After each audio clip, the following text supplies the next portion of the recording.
안녕하세요. 여러분들의 문화 감성을 채워줄 감성 더하기의 김지연입니다. 좋은 강의와 공연들은 우리의 인생을 더욱 풍요롭게 만든다고 합니다. 특히 오늘처럼 이렇게 화창한 날에는 잠시 다 내려놓고 여유 있게 감성을 충전해 보시는 건 어떨까요?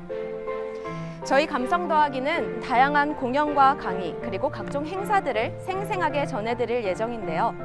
오늘 저와 함께 채울 감성의 주제는 바로 인문학입니다. 현재 하남문화원에서는 단국대학교 일본연구소 지역인문학센터와 함께 매주 목요일 오후 교육 프로그램을 진행하고 있는데요.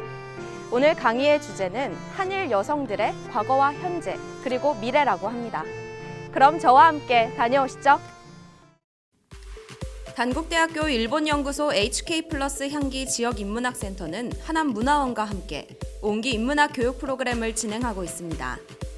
옹기 인문학 교육 프로그램은 하남 시민들을 대상으로 지역 인문 자산을 활용해 인문 교양을 진흥하고 동아시아의 문학, 역사, 철학 등의 강의를 통해 지역 주민들에게 인문 교양 학습의 기회를 제공하고자 마련됐습니다. 안녕하세요. 이제 시작하도록 할게요. 일단은 먼저 오늘 강의를 진행해 주실 홍성준 교수님께서는요. 단국대학교에서 1호인문학과를 졸업을 하시고 동경대 도쿄대에서 박사학위를 받고 지금 현재 HK 단국대학교 HK 교수로 재직 중이신 교수님이십니다. 그래서 오늘은 구여성, 신여성, 그리고 우리 딸들이라는 큰 주제 안에서 한일 여성의 과거와 현재 그리고 미래에 대해서 강의를 진행해 주실 예정이십니다. 저도 시민분들과 함께 인문 교양을 채워보려고 왔습니다. 안녕하십니까. 방금 소개받은 단국대학교 일본연구소의 HK 연구교수 홍성준이라고 합니다. 강좌를 통해 하남 시민들이 치열한 경쟁과 바쁜 현대사회에서 자신의 삶에 대해 돌이켜보며 현실에서 매몰된 자아를 찾고 따뜻한 마음으로 지역사회의 일원이 될 수 있으리라 기대한다고 밝혔는데요. 반갑고 또 이제 여러분들의 그런 이야기를 또 듣고 할 수 있다는 게 너무 기쁘게 생각합니다. 처음 강좌의 주제를 들었을 때 한국과 일본 여성들의 삶에 어떤 공통점이 있는 걸까라는 의문을 가지고 강의실에 들어갔습니다. 교수님께서는 가장 먼저 소설 82년생 김지영이라는 책과 신여성 도착하다라는 전시를 예로 들며 한국 사회에서 여성으로 살아가는 일에 대해 설명했는데요. 앞서 예시가 된 소설 82년생 김지영은 여성 문제를 소재로 하는 이슈와 시대 정신을 반영한 책으로 작년부터 큰 사회적 화두로 오른 미투 운동, 페미니스트 시위 등의 사건이 있을 때마다 단골 자료로 자주 등장해 그만큼 화제가 된 소설입니다. 올해 전 세계를 들썩이게 만든 미투 운동은 SNS에 해시태그를 달아 자신이 겪었던 성범죄 피해 사실을 밝히며 그 심각성을 알리는 캠페인으로 우리나라에서도 법조계, 연극계, 문화예술계, 그리고 정치계로까지 퍼지며 큰 파문을 일으켰습니다.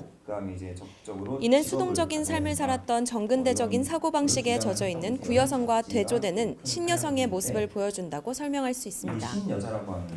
여성에 대한 사회적, 제도적 불평등에 대한 자기 의견을 적극적으로 표현하며 전통적인 여성관의 문제를 제기하고 있는 현재의 신여성들이 되기까지 어떤 과정이 있었는지 홍성준 교수님의 강의를 통해 알아봤습니다. 조선시대에는 신유학인 성리학의 영향을 받아 모든 사물은 조화를 이룬다는 가치 개념이 등장해 여성 차별적인 요소가 더해졌다고 합니다.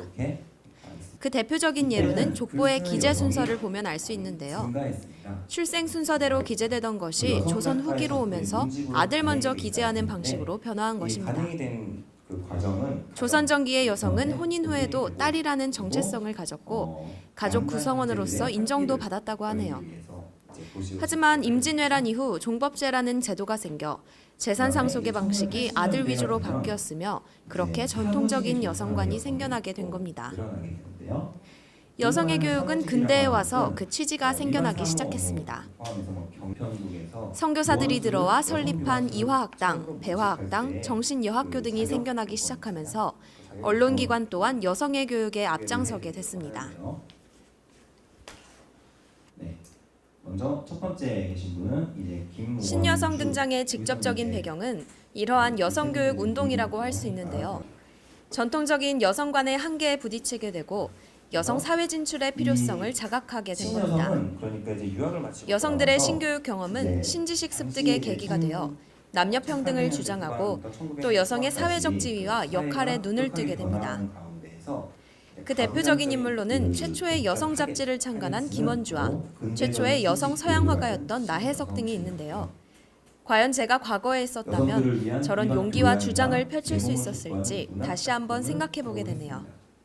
시, 소설, 수필, 심지어는 동요나 동화까지 수록을 했었다고 해요. 여기서 다룬 주제는 연애와 결혼, 여성운동과 계몽, 여성교육 이런 것들을 다뤘고요. 일본 여성 또한 한국의 모습과 크게 다르지 않았다고 합니다. 이해란 일본어로 집안, 가정을 뜻하는데요. 과거 일본 여성들의 첫 번째 의무는 바로 이러한 이해를 계승할 아들을 낳는 일이었다고 합니다. 가장은 원칙적으로 남자만 될 수 있었으며 아내와 아이들은 복종하는 수밖에 없었습니다. 얼마나 가부장적이고 답답했을지 정말 상상도 가지 않네요. 이런 일본 또한 에도 시대를 지나 여성들이 교육을 받기 시작하면서 지위가 변화하기 시작했습니다. 다양한 여성 잡지와 계몽지가 나오면서 여성들은 생활과 밀접한 교양을 쌓고 지혜를 전수받아 현재 일본 여성의 모습을 갖게 됐습니다. 한국과 일본의 신여성들이 등장하게 된 배경에는 한 가지 공통점이 있다는 걸 확인할 수 있었는데요. 바로 교육입니다. 여기서 말하는 서비스업이라는 것은 역시 이제 백화점 등의 판매업. 신문사에서 출간한 다양한 잡지와 책, 그리고 문학 작품 등을 통해 여성들이 자신의 주체성을 갖기 시작한 걸 보면서 저는 언론기관의 힘을 느낄 수 있었습니다.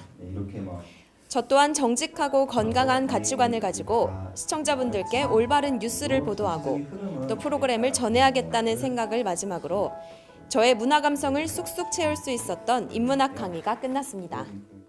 지금까지 중에 혹시 질문 있으세요? 네?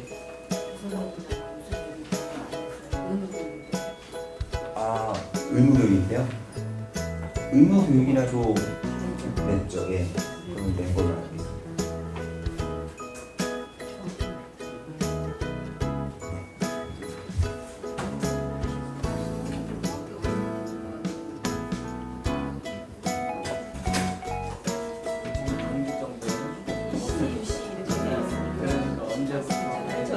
네네, 저자가 시 언제부터 제대로 된 여성들이 이름을 썼는지. 근데 호랑스러움 같은 경우는 호랑스러움이라고 그런 집안도 있고 우리 어릴 때만 해도요 간단히 언니가 많았어요.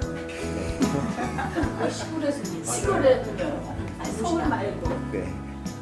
피난 가서 보니까 이름들이 그렇더라고요. 여러분 오늘 강의 어떻게 들으셨나요?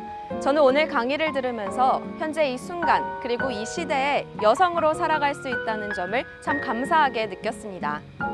하남 옹기 인문학 교육 프로그램은 매주 목요일 오후 항상 다른 내용의 강의로 찾아온다고 합니다.